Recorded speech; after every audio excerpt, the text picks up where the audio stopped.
का कारण सिर्फ सत्तासीन पार्टी भारतीय जनता पार्टी है। इन्होंने अवैधानिक तरीके से भी विभाग हो, हर विभाग भ्रष्टाचार के तले दबा है और उसका कारण है प्रशासन की हम गलती नहीं मानते।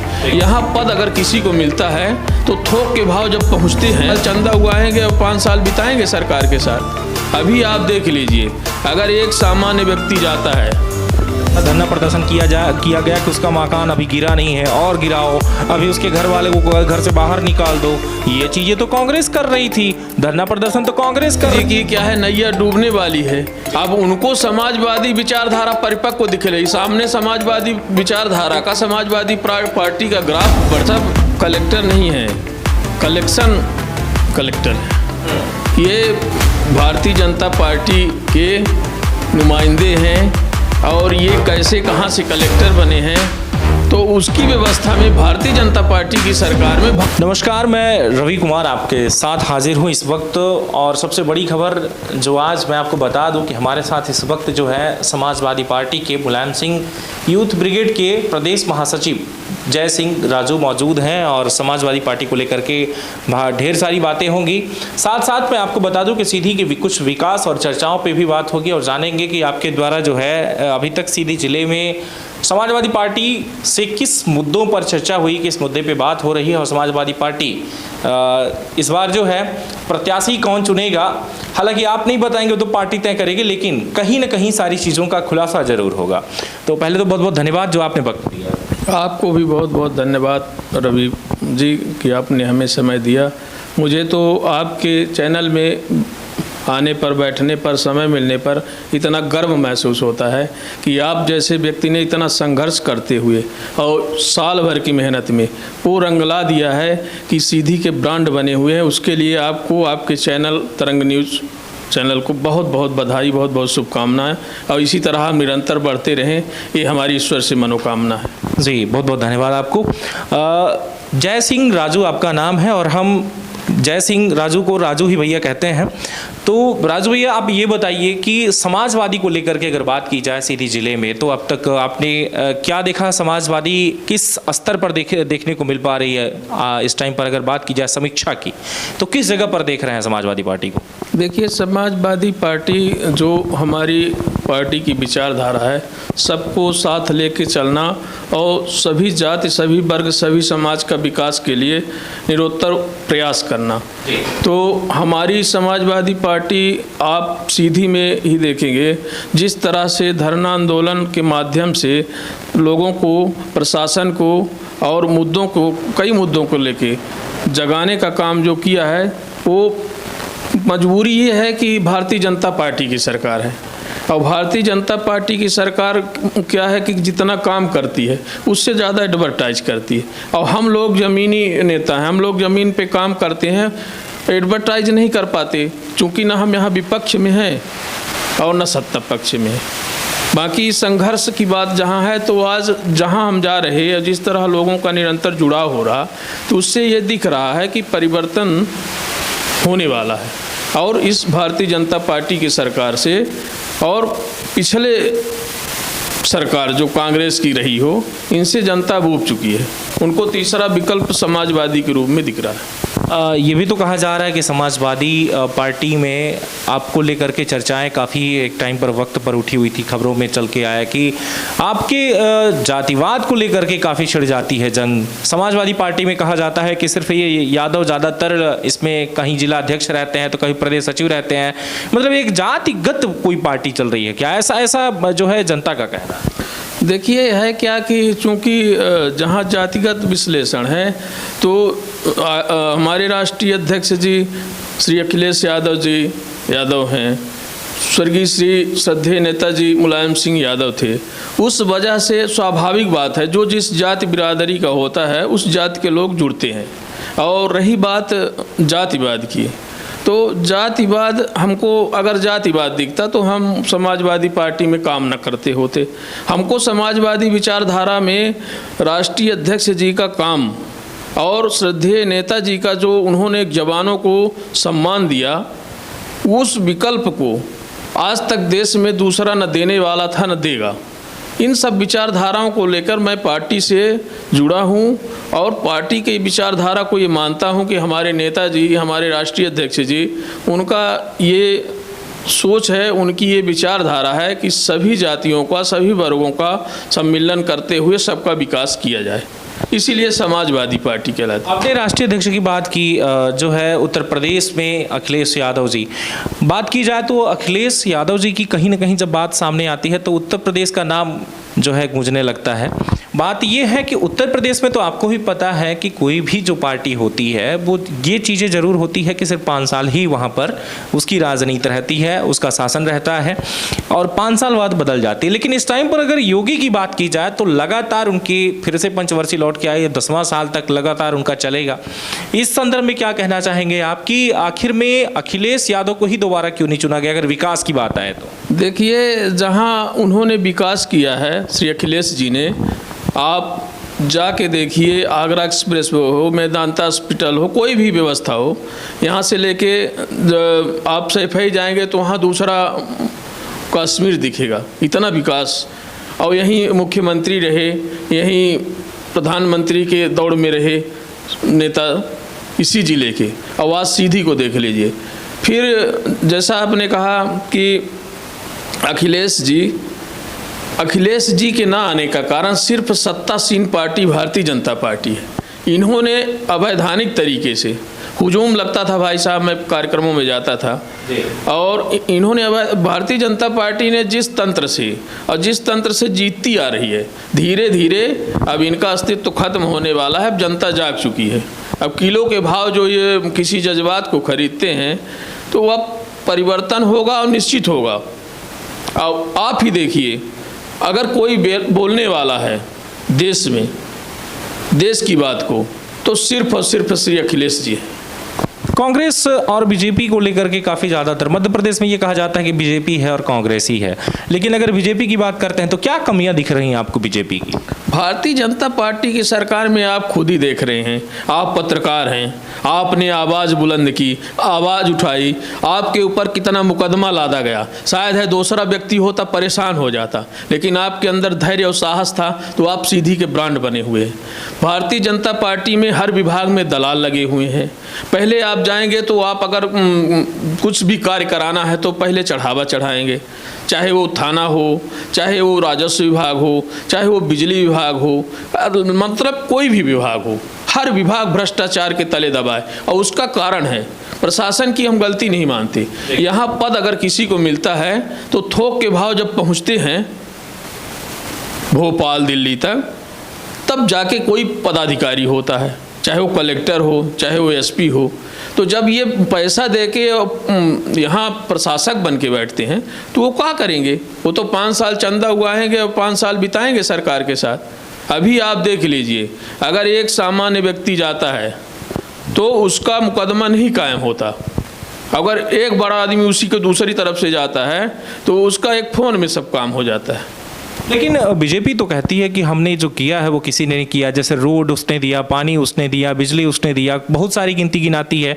आज लाडली लक्ष्मी योजना जो है महिलाओं को दे रही है लगभग 1000 रुपये, पुरुषों को भी दे रही है, जो किसान है, किसान प्रतिनिधि या नेतृत्व में जो आते हैं उनको भी मिल रहा है। तो कहीं ना कहीं किसान भी खुश है और महिलाएं भी खुश हैं लाडली लक्ष्मी वाली, उनके लिए अब जो है आवास की योजना भी आ रही। तो बीजेपी से तो सब खुश दिख रहे हैं, फिर आपको कहाँ लग रहा है नाराज? नहीं, वो तो देखिए क्या है, देखने में लग रहा है सब खुश हैं। और इनका एक काम, अगर 1 रुपये के काम करते हैं तो 1000 रुपये एडवर्टाइज में लगाते हैं। 1 लाख का काम करते हैं तो 10 लाख इनका एडवर्टाइज में लगता है, प्रचार में लगता है। इन्होंने जो लालीपाप, जो झूठी घोषणाएं और जो लेविन चूस रेवड़ी बांटे हैं उससे कोई संतुष्ट नहीं है। हमारी जानकारी में पिछले साल 2-3 साल पहले की बात है, 60 रुपये, 70 रुपये, 80 रुपये का सरसों का तेल था। आज देखिए क्या हाल है, आज डीजल पेट्रोल का क्या हाल है। तो हमारा ही शोषण हो रहा, सबका शोषण हो रहा, और उसी टैक्स से, उसी लुटाई से ये सरकार चला रही। दूसरी तरफ ये कर्जा ले लेके जिस तरह से मध्य प्रदेश का हाल किया है शिवराज जी ने, तो आने वाला समय देखिए उनके लिए क्या होगा। आह लगेगी भाई साहब। पशुओं को लेकर के क्या कहेंगे आप? कहीं ना कहीं ये देखा जाता है कि अभी तक कोई भी पार्टी आई हो, इनके लिए कोई सोचता ही नहीं। जो देखा जा रहा है कि मवेशी है रोड पर मरते हुए डेली देखे जाते हैं, इस संदर्भ में कोई सोच नहीं रहा। जबकि आपको भी पता है कि अगर किसान के घर में कोई मवेशी नहीं होगा तो आप अंदाज़ा लगाइए कि उसके घर में क्या खाद होगी। अगर वो यूरिया या फिर डीएपी की बात करता है तो क्या आपको लगता है कि ये आने वाले टाइम पर उसकी ज़मीन जो है उर्वरक शक्ति उसकी बढ़ेगी? देखिए, यह पूरी तरह से ये पशु विचारधारा से भी गए गुजरे बैठे हुए हैं। आप देखेंगे जगह जगह इन्होंने गौशाला बनवाई, गौशाला में पशु बंधे हैं, उनके लिए दाना चारे की व्यवस्था ये खा रहे। दूसरी तरफ आप देखेंगे शौचालय बने हुए हैं, शौचालय में लोग लकड़ी और कंडा रख के और समय बिता रहे हैं, बाहर जाके मैदान और दूसरी जगह उपयोग कर रहे हैं। तो इनकी सारी व्यवस्थाएं लूटा खसी वाली हैं, कागज वाली। इनको क्या मतलब? आप देखिए गायों का जिस तरह से, जहां देखेंगे जिस तरह से गाय का अपमान हो रहा है देश में, जिस तरह से गौवंश खत्म हो रहे हैं, और आए दिन घटनाएं हो रही हैं, तो उसका कारण और उसी के कारण इनको नष्ट होना है, समाप्त हो जाएंगे, उसी तरह चले जाएंगे जिस तरह से आज देश में कांग्रेस का हाल है। तो आपका कहना है कि न किसान खुश हैं, न महिलाएं खुश हैं, और न ही आम व्यक्ति खुश है? भाई किसान खुश होता, उसी गाय को ये प्रतिबंधित करते, किसान रखते, खाद मिलती, शुद्ध दाना खाते थे, शुद्ध वातावरण था। कल की स्थिति क्या थी, आज की स्थिति देख लीजिए जी। हाँ, तो अब समाजवादी लेकर इनके लिए क्या आएगी? देखिए, मैं तो बराबर, आप देखते होंगे रवि जी कि मैं बराबर हर मुद्दों को लेकर, हर बातों को लेकर लगा रहता हूँ, धरना, आंदोलन, ज्ञापन के माध्यम से, स्टेटमेंट के माध्यम से। लेकिन क्या है कि भारतीय जनता पार्टी की सरकार में कोई सुनने वाला नहीं है। आप कितना भी कुछ करें, इनके सब अधीनस्थ है, इनका जो तानाशाही शासन है, इस वजह से आवाज़ उठाने वाले की आवाज़ दबाई जाती है। और आप आने वाले दिनों में देखे होंगे कुछ ज्वलंत उदाहरण हैं। यही देखिए विवेक पांडे जो शिवसेना के थे, वो बराबर मुद्दों को लेकर, जो सामाजिक मुद्दे हैं, जो जनहित के मुद्दे हैं, वो आवाज़ उठा रहे थे, किसी की बुराई तो नहीं कर रहे थे। और विपक्ष का काम है आवाज़ उठाना। तो आज देख लिए उनके साथ क्या हश्र हुआ। यहाँ तो आवाज़ भी दबाई जा रही, हम तो अपनी बात भी नहीं उठा सकते। इस तरह का यहाँ प्रशासन है, इस तरह की व्यवस्था है। अभी देखिए यहीं सीधी में पेशाब कांड की बात होती है। किसी नेता ने, किसी राजनीतिक व्यक्ति ने यह नहीं कहा कि गलती जो करता है सजा उसको मिलनी चाहिए। दशमत रावत जी का पैर धोया गया, चरणा बिंद लिया गया, और उसी तरफ दूसरी तरफ वो नहीं है बहनन, वो नहीं है माता जिनको पेड़ के नीचे खाना बनाने के लिए मजबूर किया गया। गलती जिसने किया था प्रवेश शुक्ला, गलती थी, सजा उसके परिवार को क्यों मिली? आज तक किसी ने नहीं बात को उठाया। सबने राजनीतिक रोटियां सेकने के लिए धरना आंदोलन किए, लेकिन जो बात सामाजिक होती है, जो बात जरूरी होती है, उस बात का मेरे अलावा, आप वीडियो देख लीजिएगा, मेरे अलावा किसी ने इस मुद्दे को नहीं उठाया। लेकिन इस बात के लिए तो ये कहा जाता है कि कांग्रेस के द्वारा धरना प्रदर्शन किया गया कि उसका मकान अभी गिरा नहीं है और गिराओ, अभी उसके घर वाले को घर से बाहर निकाल दो। ये चीजें तो कांग्रेस कर रही थी, धरना प्रदर्शन तो कांग्रेस कर रही थी कि भाई उसके घर को उजाड़ देना है, उनके परिवार उनको तबाह कर देना है। तो आपको क्या लगता है कांग्रेस की नीति क्या होगी? भाई ये देखिए, ये नागनाथ सापनाथ हैं दोनों। अभी सिरौही में घटना हुई तो कोई आवाज नहीं उठी, बहरी में घटना हुई थी तो एक गरीब का घर गिराया गया था। आदमी के हिसाब से यहाँ कार्रवाई होती है, जिसका जहाँ जुड़ाव है वो बच जाता। हाँ बस। और ये सब उसी तरह से 2 नंबर के काम करने वाले हैं, सफ़ेद पोश जितने हैं, ये सब अपने धंधा व्यवसाय को बचाने के लिए इधर उधर भटकते रहते हैं। बाकी इनके पास समाज के विकास के लिए कोई विचारधारा नहीं है। अभी अभी आप देखे होंगे विधायक जी को टिकट नहीं मिला, तो विधायक जी न्याय यात्रा निकालने लगे। यहाँ तक कि विधायक जी की अगर बात आती है तो ये भी चीज़ें चलकर सामने आई कि आपके पास ऐसा लगता है कि कोई चेहरा ही नहीं है, क्योंकि आपकी पार्टी के द्वारा उन्हें निमंत्रण दिया जा रहा है कि आप हमारी पार्टी का दामन थामें। नहीं, देखिए क्या है कि अब उस विधायक जी की क्या है, नैया डूबने वाली है। अब उनको समाजवादी विचारधारा परिपक्व दिख रही, सामने समाजवादी विचारधारा का, समाजवादी पार्टी का ग्राफ बढ़ते हुए देखकर उन्होंने तो पार्टी को ही बोला कि मुझे बुला रही, वो तो जाने के लिए मना कर। ये तो हम भी कह सकते हैं कि हमको भाजपा बुला रही है, हमको कांग्रेस बुला रही है, तो व्यक्तिगत बातें हुई। अब जिस पार्टी का वजूद और वजन उनको दिख रहा है, अगर बुलाती होती तो उनको न्याय यात्रा के निकालना पड़ता, उनको भारतीय जनता पार्टी टिकट देती। वो तो कह रहे हैं कि हम पार्टी में ही रहेंगे, हम नहीं जाएंगे। अगर हमारा साथ देना चाहता है सभी पार्टी हमें जो है तो सपोर्ट करें, हमारा साथ दें। भाई उनको भी चाहिए कि सभी पार्टियां का सपोर्ट करें, सभी को सम्मान करें, सबका साथ दें। पहले तो अपने पार्टी के जो टिकट मिला है माननीय सांसद जी को, पहले तो उनकी मदद करें। भारतीय जनता पार्टी ने उनको बहुत कुछ दिया है, उनके लड़के को जन भागीदारी अध्यक्ष बनाया, उनको विधायक बना रहे इतने दिन से, तो पहले तो उनको भारतीय जनता पार्टी का कर्ज उतारना चाहिए। अब फिर अगर हमारे पार्टी से इतना लगाव है तो समाजवादी पार्टी के लिए आए, काम करें, मदद करें, और पार्टियों के लिए जिनसे उनका विचारधारा मिलती हो। स्वागत है। युवाओं के लिए समाजवादी पार्टी क्या करेगी आपकी? युवाओं के लिए जिस तरह से युवा यहाँ से बेरोजगारी के कारण भाग रहे हैं, पलायन कर रहे हैं, इसी कोरोना काल में आपने देखा होगा कि सड़कों पे सोते हुए और मौत को स्वीकार कर लिए बहुत सारे युवा, बहुत सारी बातें कोरोना में। तो उन युवाओं के लिए, उन बेरोजगारों के लिए हमारी पार्टी अगर सत्ता में आई तो सत्ता में निश्चित ही इनके लिए कुछ न कुछ व्यवस्था ऐसी बनेगी, भागीदारी होगी कि जिनसे इनका भी कायाकल्प बने और ये भी विकास करें। क्योंकि अभी तो ना हम सत्ता में हैं, ना हम यहाँ विपक्ष में हैं। जब देखिए कुछ न कुछ अपने पास होगा तो उसके पास संसाधन के लिए व्यवस्था बनेगी, और निश्चित ही युवा बेरोजगार हो, चाहे महंगाई हो, चाहे भ्रष्टाचार हो, आप जितना भी यहाँ का देख लीजिए, परिवर्तन अगर होगा तो निश्चित ही समाजवादी विचारधारा का। लेकिन पूरे 4.5 साल आपकी समाजवादी पार्टी जो है तो गायब रहती है, सिर्फ ये आधे साल दिख जाती है कि कुछ मुद्दों को लेकर के बात करती। इसके पहले आपका जिला अध्यक्ष, आपके जो है यहाँ के जो प्रतिनिधि हैं, इसके ये सब कहाँ गायब रहते हैं? देखिए, मैं व्यक्तिगत बातें तो नहीं कर सकता कि कौन से पदाधिकारी क्या कर रहे हैं। जहाँ हमारी बात है तो हम काम कर रहे हैं। आप देखते होंगे हम यहाँ से चितरंगी पहुँच जाते हैं, यहाँ से धौवनी पहुँच जाते हैं, यहाँ से सिंगरौली पहुँच जाते हैं, यहाँ से मऊगंज पहुँच जाते हैं, जितना अपनी क्षमता है।